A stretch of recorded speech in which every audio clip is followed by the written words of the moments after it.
Muy pero muy buenos días, queridos oyentes, bienvenidos a este tiempo devocional donde nos levantamos a buscar a Dios, su presencia y su palabra en la vida de cada uno de nosotros. Bienvenidos a este espacio llamado Maná, fuente de bendición y salud espiritual para todos aquellos que se acercan.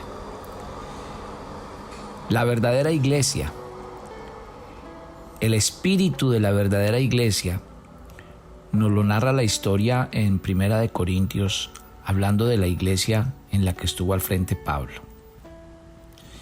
Estamos hablando acerca de la sabiduría de Dios y la sabiduría de los hombres que está planteada en la primera carta del apóstol Pablo a los Corintios en el capítulo 1, versos 29 al 31, a fin de que nadie se jacte en su presencia. Mas por él estáis vosotros en Cristo Jesús, el cual nos ha sido hecho por Dios sabiduría, justificación, santificación y redención, para que, como está escrito, el que se gloríe en el Señor. Cuando hablamos de la sabiduría de Dios, vemos que el principal objetivo es que produzca salvación. Por eso es que cualquier mensaje bíblico debe llevar como tema central a Cristo y a este crucificado. Cualquier mensaje debe llevar como punto central, no es que la gente se llene de conocimiento, sino que realmente produzca salvación, a fin de que el nombre de Jesús sea glorificado, para que nadie jamás se jacte en su presencia. El hombre simple no puede hacer nada por sí mismo, Dios lo ha hecho todo. Acuérdese que hemos leído muchas veces en Efesios 2, porque por gracia sois salvos por medio de la fe, y esto no es de vosotros, es un don de Dios, no por obras para que nadie se gloríe. Dios tiene un propósito para los que Él salva, y su propósito para sus redimidos tiene muchos aspectos. Y aquí en este versículo 30 de Primera de Corintios lo estamos leyendo en el capítulo 1. Primero, dice que los creyentes reciben sabiduría de Dios. O sea que no solo somos salvos por la sabiduría de Dios, sino que recibimos la sabiduría de Dios para reemplazarla por nuestra propia sabiduría. Aquí dice que los verdaderos sabios de este mundo no son los que tienen la sabiduría de este mundo, sino la del Señor. Los cristianos podemos decir sin orgullo ni jactancia que nos hemos hecho sabios en Cristo Jesús. Los hombres se salvan no por su inteligencia, no por sus logros o sabiduría humana. Los que confían en esas cosas nunca recibirán la salvación, la vida y la sabiduría de Dios, porque solo pueden obtenerlas si humildemente reciben lo que el Hijo ha hecho a nuestro favor en la cruz. Dice que la sabiduría que recibimos de Dios por medio de Cristo Jesús es tanto instantánea como progresiva. Y así es, en su siguiente carta a los Corintios, Pablo dijo en 2 de Corintios 4, porque Dios que mandó de las tinieblas resplandeciese la luz, es el que resplandeció en nuestros corazones para iluminación y el conocimiento de la gloria de Dios en la faz de Jesucristo.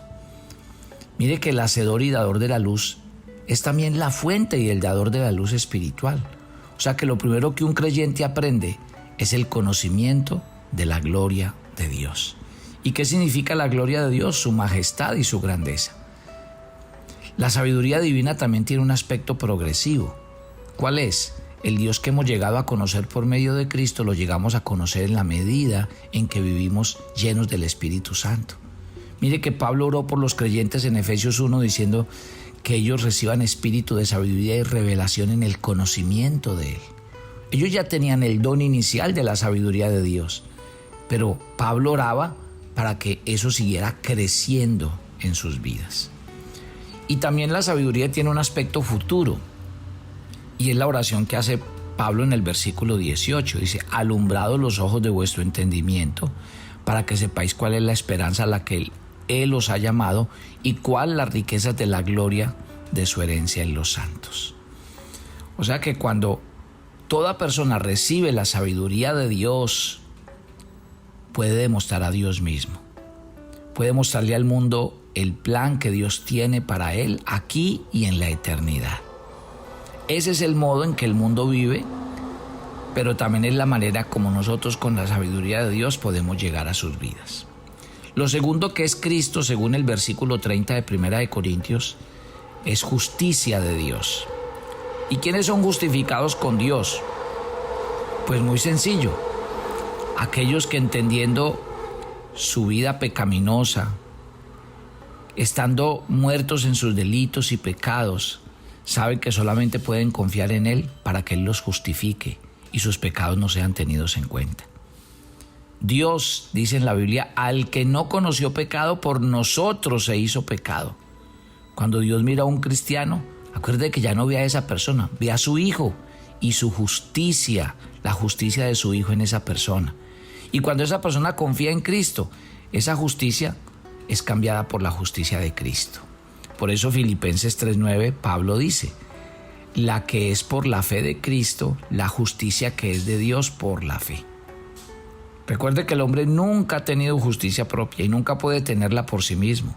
Se origina en Cristo Jesús, porque la única justicia que puede tener es la que Dios da por medio de su Hijo. ¿Qué otra cosa obtenemos en Cristo Jesús? Según 1 Corintios 1:30, los creyentes recibimos la santificación de Dios. Y usted y yo, en Cristo Jesús, fuimos apartados y fuimos hechos santos. Acuérdese que usted y yo en Cristo somos declarados justos y santos. Y cuando recibimos la naturaleza de Cristo, recibimos su simiente incorruptible. La Biblia lo plantea claramente. La justicia de Dios nos acredita judicialmente para llegar a ser conforme a la imagen de su Hijo. Pero dice cómo, en santidad y en santificación. O sea que recibimos una nueva vida y comenzamos a andar en el Espíritu. Lo otro que recibimos, según 1 Corintios 1:30, en Cristo Jesús es la redención. Recuerde que redimir significa pagar algo por un precio. Y Dios nos compró por medio de Cristo, nos compró del poder del pecado.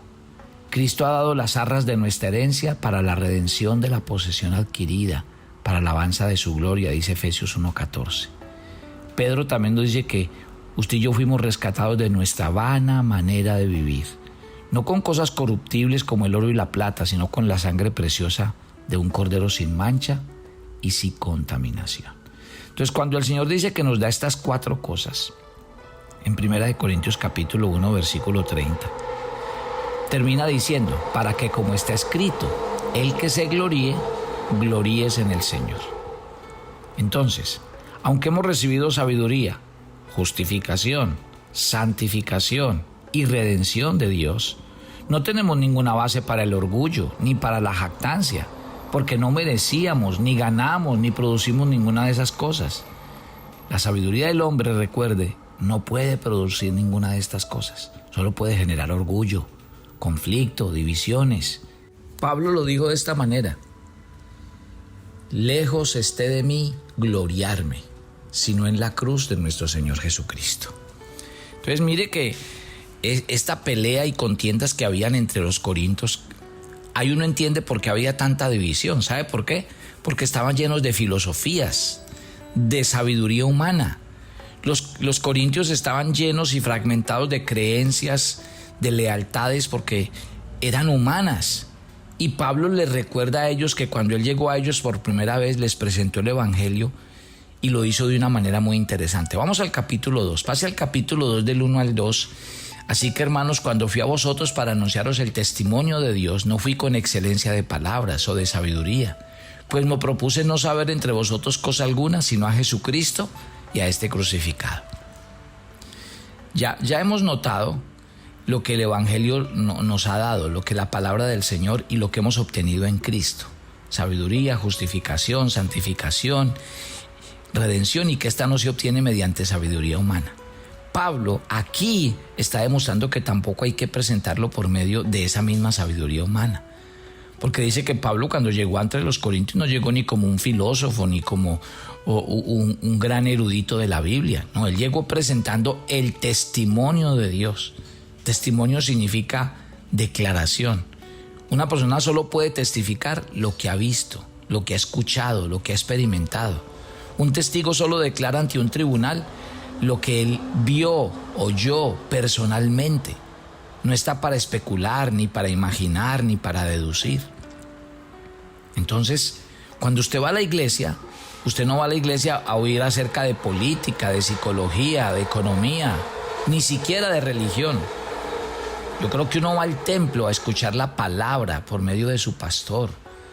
Palabra que edifica, que unifica el corazón de los creyentes que a veces está desunido. Pablo le aseguró a los corintios que él no había llegado a ellos lleno de opiniones humanas, de argumentos, de razones, sino con el sencillo testimonio de Dios.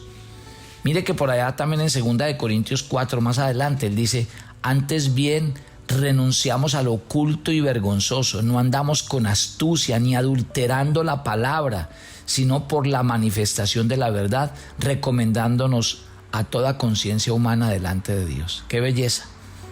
¿Sí ven?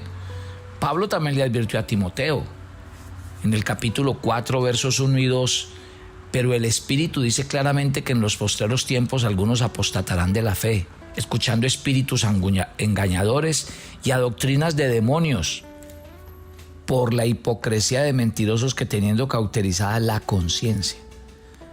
O sea, Pablo le dice a Timoteo: usted debe tener mucho cuidado, y por eso le dice en el versículo 13 de ese mismo capítulo: ocúpese en la lectura, en la exhortación, en la enseñanza. Esa era su tarea, y es la tarea de todo predicador.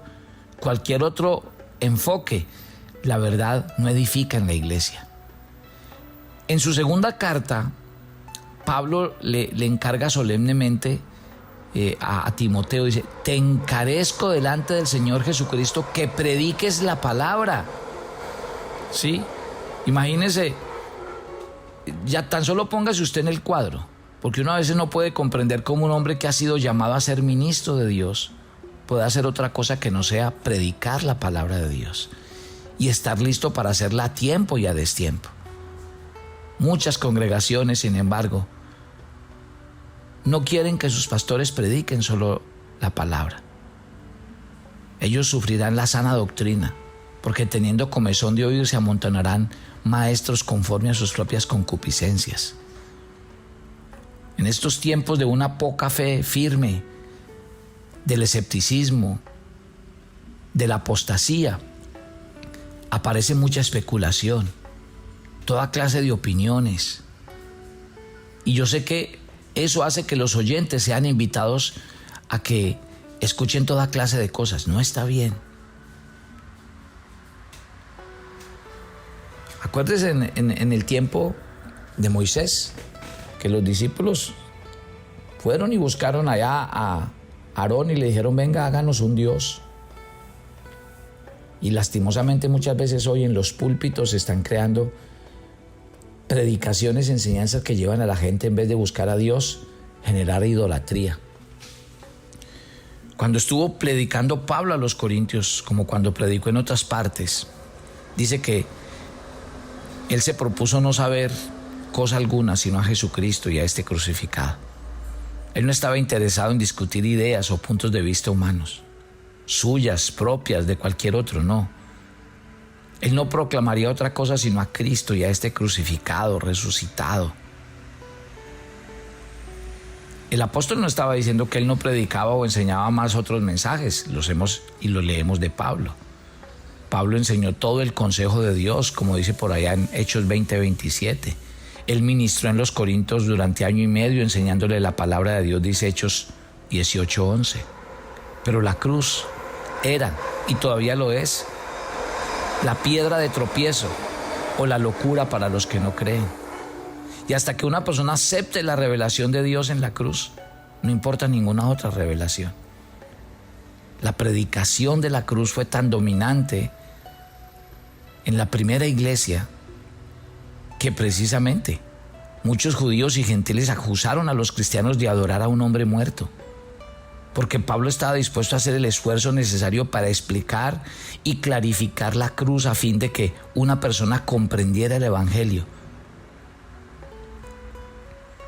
Dice los versículos 3 y 4, estoy leyendo 1 Corintios 2. Estuve entre vosotros con debilidad, mucho temor, temblor, y ni mi palabra ni mi predicación fueron con palabras persuasivas de humana sabiduría, sino con demostración del Espíritu y de poder, para que vuestra fe no esté fundada en la sabiduría de los hombres, sino en el poder de Dios. Imagínense, Pablo hablando de debilidad, temor, temblor. No parecen sus palabras. Él era un hombre muy erudito, conocía la Biblia. Pero la debilidad con la que Pablo había llegado a los Corintios era la debilidad del Evangelio, que es en realidad el poder de Dios. En cuanto a temor y temblor, no creo que se estuviera refiriendo a timidez. No, él predicaba con mucha fuerza. Él usó la expresión temor y temblor en otros pasajes, cada uno de los cuales tenía que ver con una profunda preocupación por un asunto importante. Pablo llegó a los Corintios después de haber sido maltratado y encarcelado en Filipos y huir en Tesalónica y Berea, que se burlaban de él en Atenas. Llegó allí sabiendo que había una gran necesidad, porque en Corinto habían grandes problemas. Había una degeneración de la verdadera fe. Entonces Pablo dice que fue y su temor y su temblor era predicar el evangelio para que la gente no se apartara de él. Pablo estaba determinado a que su palabra ni su predicación fueran de humana sabiduría, fueran palabras humanas, o sea, impresionantes o persuasivas, no. Él quería que fueran de verdad. Así que Pablo, aunque tenía grandes habilidades naturales, no confió en ellas, ni siquiera las palabras humanas y sabias. No, él dejaba que el Espíritu Santo hiciera la tarea. Y eso es lo que yo le digo a los cristianos. Cuando prediquen, no se trata de si ustedes hablan bonito o saben hablar. Hablen de la cruz de Cristo, hablen del Evangelio, déjense usar por Dios. Y el Espíritu Santo los va a capacitar y los va a habilitar. Pero déjeme decirle, mi querida familia de Maná, hay que hablar del Evangelio. Hay que predicar su nombre. Hoy más que nunca tenemos que hablar de Dios, de su palabra. Yo no sé ustedes qué piensan. No hemos tocado el tema, pero acabamos de pasar una pandemia larga. No es que se haya acabado, pero pues estamos viviendo otra etapa. Pero ahora se oyen rumores de guerra mundial. ¿Usted no cree que realmente lo que viene pasando en el mundo ya no está pasando de una manera superficial, sino que los problemas se están acrecentando, los conflictos se están afianzando y las cosas hoy se están viviendo con mayor fuerza? Hay un llamado, y lo que más tristeza da de todo esto es que todavía hay gente que se está muriendo sin Cristo, sin oír de la salvación. Ore conmigo. Querido Dios, gracias, porque Pablo le recordó a los corintios lo que había sido Cristo y la palabra para ellos. Redención, santificación, justificación, perdón de los pecados. Y que esa es la verdadera sabiduría del cielo, porque no es la humana la que cambia el mundo. Y que por eso nuestra sabiduría no debe estar basada en los conceptos humanos, sino en la sabiduría de Dios. Querido Espíritu Santo, gracias por cada oyente de Maná. Mi oración es que, como Pablo, vayamos siempre con la palabra de Dios, anunciando, predicando, solo dejando que la cruz de Cristo sea el mensaje central, que no nos metamos en temas ni en discusiones que no valen la pena, porque el mensaje único que trae salvación y vida eterna es el mensaje de Cristo y este crucificado. Que ese realmente sea nuestro gran objetivo cada día. Gracias por cada oyente de Maná, porque a través de los años que llevamos predicando el Evangelio en este devocional, no hemos dejado hablar de otra cosa sino de Cristo y este crucificado, para que la fe de ellos no esté fundada en la sabiduría de los hombres, sino en el poder de Dios. Que Dios les bendiga, que su gracia les acompañe y su Espíritu Santo les respalde en todo. Señor, nos encomendamos a ti y pedimos tu bendición en Cristo Jesús. Amén y amén. Y mañana los espero en nuestro viernes de oración en Maná. Bendiciones para todos.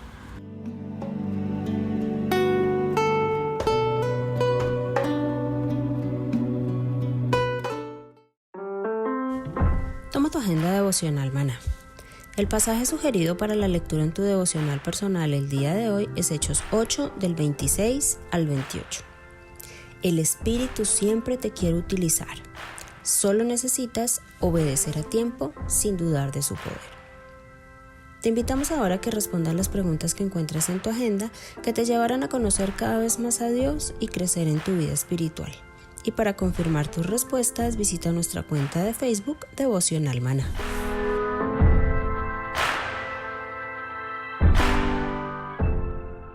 ¿Quieres enterarte de nuestros temas, reuniones y devocionales? Suscríbete a nuestro canal de YouTube Devocional Maná y da clic en la campanita de cualquiera de nuestros videos para activar el recordatorio. El maná era diario. Se recogía muy temprano en la mañana.